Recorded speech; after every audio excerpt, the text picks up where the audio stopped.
Karma to Christ ministries आपका स्वागत करती है। आइए हम परमेश्वर के वचन पर चर्चा करें। आज का वार्तालाप का शीर्षक है, अब कोई बहाना नहीं।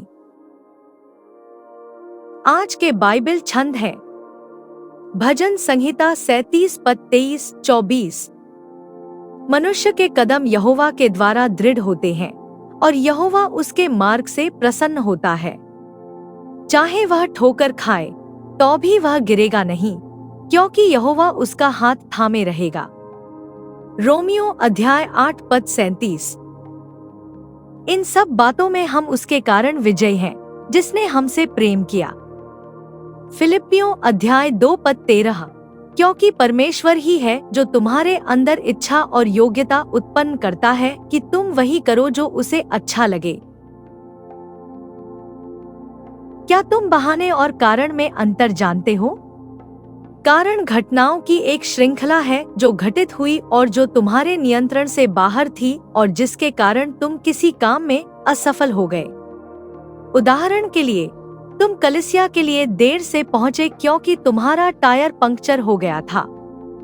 बहाना बिल्कुल वैसा ही है, तुम्हारी असफलता का कोई अच्छा कारण नहीं। उदाहरण के लिए, तुम चर्च के लिए देर से पहुंचे क्योंकि तुम्हारे बच्चे तैयार होने में बहुत देर कर देते हैं। दोनों ही मामलों में हम अपनी असफलता का दोष किसी और चीज या किसी और पर मढ़ देते हैं। दूसरों को दोष देकर संघर्ष और जिम्मेदारी से बचना कोई नई बात नहीं है। यह ईडन गार्डन में हुआ था, जब हव्वा ने अपनी अवज्ञा के लिए ईश्वर से सामना किया तो हव्वा ने सर्प को दोषी ठहराया और आदम ने हव्वा और ईश्वर को दोषी ठहराया जिसने उसे बनाया था। दोनों बहाने थे, क्योंकि उनके पास हमेशा ईश्वर या अपनी इच्छाओं का पालन करने का विकल्प था। यह जानने का एक अच्छा तरीका है कि क्या आप लगातार बहाने बनाते हैं और अपने प्यार, धैर्य, दान या सहनशीलता की कमी के लिए दूसरों को दोष देते हैं। यह पहचानना है कि आप अपनी हर माफी के बाद कितनी बार लेकिन शब्द जोड़ते हैं। उदाहरण के लिए, मुझे अपनी आवाज उठाने के लिए खेद है, लेकिन, या मेरा इरादा आपको चोट पहुंचाने का नहीं था, लेकिन। जब हम मसीह के होते हैं तो हमें वादा किया जाता है कि हम सभी चीजों में विजयी होंगे। यदि आप वास्तव में बैठकर बाइबल में ईश्वर से प्राप्त सभी वादों को पढ़ते हैं, तो आप इस निष्कर्ष पर पहुंचेंगे कि आपके अधिकांश कारण बहाने हैं, क्योंकि ईश्वर अपने वादों या हमारे लिए अच्छा करने के अपने प्रावधान में विफल नहीं होगा, लेकिन हम आज्ञाकारी होने में विफल होंगे। जिस दिन हम अपने सृष्टिकर्ता से मिलेंगे, हमारे पास बहाने ही बहाने होंगे, जब तक कि हम अपनी गलतियों को पहचानना और उनकी जिम्मेदारी लेना शुरू न कर दें। परमेश्वर ने यह सुनिश्चित करने के लिए हर संभव प्रयास किया है कि हम उसकी आज्ञा माने और उसे जानें। अभी, यदि आप इस भक्ति का हिस्सा हैं, तो मसीह के प्रति पूरी तरह से समर्पण न करने का कोई बहाना नहीं है।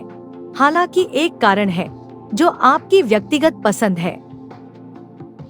आप हमेशा बहाने बनाते रहेंगे जब तक कि आप यह न पहचान ले कि आप उनमें से अधिकांश के पीछे कारण हो सकते हैं।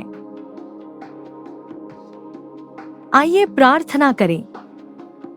स्वर्गीय पिता, दिन के समय आपने अपने लोगों को बादल के साथ और पूरी रात आग की रोशनी के साथ नेतृत्व किया। आप वही हैं जिन्होंने गल में चट्टानों को चीरकर उन्हें पानी पिलाया।